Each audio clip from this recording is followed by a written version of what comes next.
नमस्कार, Byju's exam prep IAS Hindi में आप सभी का स्वागत है। और आज हम 14 अगस्त के प्रमुख समाचारों पर आधारित कुछ प्रश्नों पर चर्चा करने वाले हैं। तो आइए शुरू करते हैं आज का डेली क्विज। आज के प्रश्नों पर चर्चा करने से पहले एक महत्वपूर्ण सूचना आप सभी के लिए है। आपको ध्यान में रखना है कि नॉलेज सीरीज के आज के अंक में हमारे द्वारा आईपीआर यानी कि बौद्धिक संपदा अधिकार के ऊपर चर्चा किया जाएगा। तो आप सभी आज रात 8 बजे इस टॉपिक पर लाइव प्रसारण को देख सकते हैं और इसका फायदा उठा सकते हैं। आइए अब आज के प्रश्नों पर चर्चा कर लेते हैं। यहाँ पर क्वेश्चन नंबर 1 है, पारसी धर्म के संदर्भ में निम्नलिखित कथनों में से कौन सा कथन सही है। और यहाँ पर आपको 3 कथन दिए गए हैं। यहाँ पर पहला कथन है, इस धर्म का पवित्र ग्रंथ तोरा है।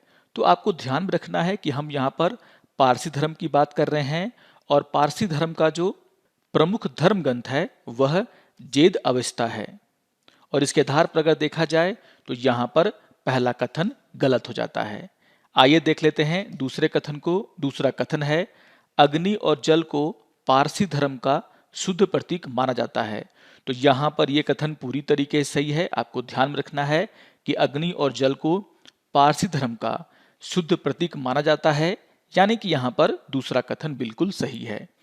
आइए देख लेते हैं तीसरे कथन को। तीसरा कथन है, दखमा नासनी शरीर त्याग हेतु स्वैच्छिक उपवास की एक धार्मिक प्रथा है, जिसमें भोजन और तरल पदार्थों के सेवन को धीरे धीरे कम कर दिया जाता है। तो यहाँ पर आपको ध्यान रखना है कि दखमा नासनी जो है वह लाश विनाश की एक तरीका है, ना कि शरीर त्यागने हेतु स्वैच्छिक उपवास का। तो इसके आधार पर अगर देखा जाए तो यहाँ पर तीसरा कथन भी गलत हो जाता है, यानी कि क्वेश्चन नंबर 1 का आंसर होगा आपका ऑप्शन नंबर बी। यहाँ पर सिर्फ दूसरा कथन ही सही है। इससे जुड़ा हुआ न्यूज आज के द हिंदू समाचार पत्र में आया है, जिसका शीर्षक है पारसी पैराडाइज। आइए देख लेते हैं क्वेश्चन नंबर 2 को। क्वेश्चन नंबर 2 है, निम्नलिखित कथनों पर विचार कीजिए। और यहाँ पर आपको 4 कथन दिए गए हैं और आपसे पूछा जा रहा है उपयुक्त कथनों में से कौन सा कथन सही है। यहाँ पर पहला कथन है, बासमती चावल लंबे दाने वाला चावल है जिसकी उत्पत्ति भारत और पाकिस्तान के कुछ हिस्सों में हुई है। तो यहाँ पर हम चर्चा कर रहे हैं बासमती चावल का, और आप सभी जानते हैं कि बासमती चावल जो है लंबे दानों वाला चावल होता है और इसकी उत्पत्ति जो है भारत और पाकिस्तान के कुछ हिस्सों को माना जाता है। तो यहाँ पर इसके आधार पर अगर देखा जाए तो पहला कथन पूरी तरीके से सही है।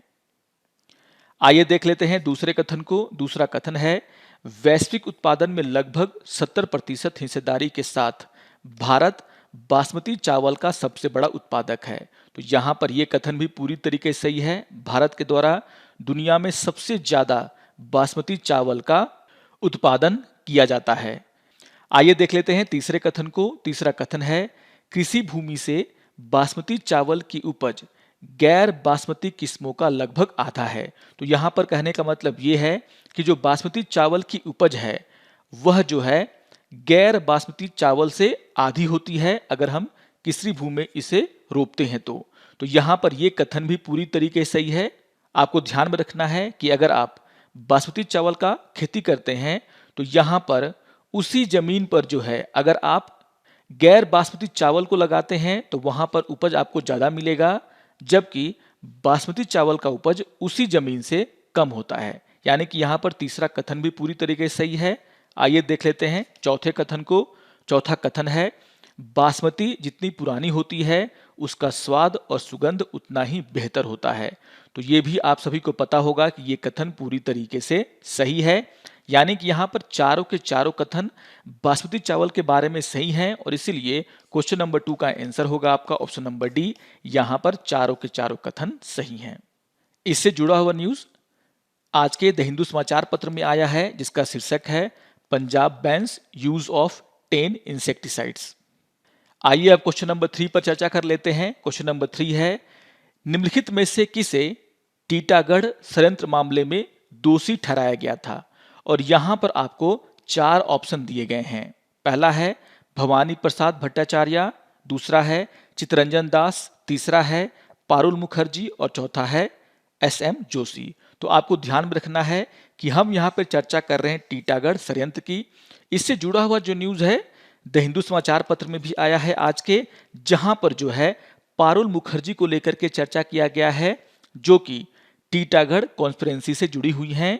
और इसके आधार पर अगर देखा जाए तो यहां पर क्वेश्चन नंबर 3 का आंसर होगा आपका ऑप्शन नंबर सी, यानी कि पारुल मुखर्जी। तो बहुत ही इंपॉर्टेंट क्वेश्चन है ये, इसको आप लोग जरूर रिवाइज करेंगे। और जो न्यूज आया है उसमें पारुल मुखर्जी के साथ साथ और भी बहुत सारे जो फ्रीडम फाइटर थे उनके बारे में चर्चा किया गया है। तो जो भी इंपॉर्टेंट नोट्स यहां पर दिए गए हैं उसको भी आप लोग जरूर नोट डाउन कर लेंगे। तो याद रखिएगा क्वेश्चन नंबर 3 का आंसर है आपका ऑप्शन नंबर सी, यानी कि पारुल मुखर्जी। आइए अब क्वेश्चन नंबर 4 पर चर्चा कर लेते हैं। क्वेश्चन नंबर 4 है, निम्नलिखित कथनों पर विचार कीजिए। और यहां पर आपको 3 कथन दिए गए हैं और आपसे पूछा जा रहा है उपयुक्त कथनों में निम्नलिखित में से किस व्यक्ति का जिक्र है। यहां पर पहला कथन है, उन्हें ब्रिटिश भारतीय पुलिस ने तामुलुक पुलिस स्टेशन के सामने गोली मार दी थी। यहां पर जो दूसरा कथन है वो ये है कि उन्हें स्नेह से गांधी बूढ़ी के नाम से जाना जाता था। तो बहुत ही इंपॉर्टेंट इंफॉर्मेशन है ये। यहां पर जो तीसरा कथन है उसमें यह कहा गया है कि उन्होंने सविनय अवज्ञा आंदोलन में भाग लिया और नमक कानून को तोड़ने के आरोप में उनकी गिरफ्तारी हुई। तो यहां पर जो दूसरा कथन है जिसमें लिखा गया है कि उन्हें स्नेह से गांधी बूढ़ी के नाम से जाना जाता था, तो यहां पर चर्चा हो रही है मातंगिनी हाजरा की। आपको ध्यान में रखना है कि जो मातंगिनी हाजरा हैं वह एक भारतीय महिला क्रांतिकारी थी और प्यार से उन्हें गांधी बूढ़ी, यानी कि ये बंगाली लैंग्वेज है और इसका मतलब होता है बूढ़ी गांधी महिला, इसके नाम से उन्हें जाना जाता था। और यहां पर ये जो इंपॉर्टेंट इंफॉर्मेशन है इसी से हमें यह समझ में आ जाता है कि यहां पर चर्चा हो रही है मातंगिनी हाजरा की। आपको यह भी ध्यान में रखना है कि मातंगिनी हाजरा को जो है तामुलुक पुलिस स्टेशन के सामने पुलिस के द्वारा गोली मार दी गई थी। यानी कि यहां पर जो क्वेश्चन नंबर 4 है उसका आंसर होगा आपका ऑप्शन नंबर सी, यानी कि मातंगिनी हाजरा।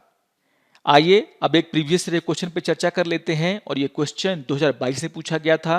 क्वेश्चन नंबर 5 है, भारत के संदर्भ में हाल ही में जनसंचार माध्यमों में अक्सर चर्चित अप्रत्यक्ष अंतरण को निम्नलिखित में से कौन सी एक स्थिति सर्वोत्तम रूप से प्रतिबिंबित करती है। और यहां पर आपको 4 ऑप्शन दिए गए हैं। तो यहां पर चर्चा हो रही है अप्रत्यक्ष अंतरण की। और यहां पर जो ऑप्शन नंबर डी है जिसमें यह कहा गया है कि कोई विदेशी कंपनी शेयर अंतरित करती है और ऐसे शेयर भारत में स्थित परिसंपत्तियों से अपना वस्तुगत मूल्य व्युत्पन्न करते हैं, यह जो है सही तरीके से अप्रत्यक्ष अंतरण को डिफाइन करता है। तो याद रखिएगा 2022 का ये क्वेश्चन है और इसका आंसर होगा आपका ऑप्शन नंबर डी।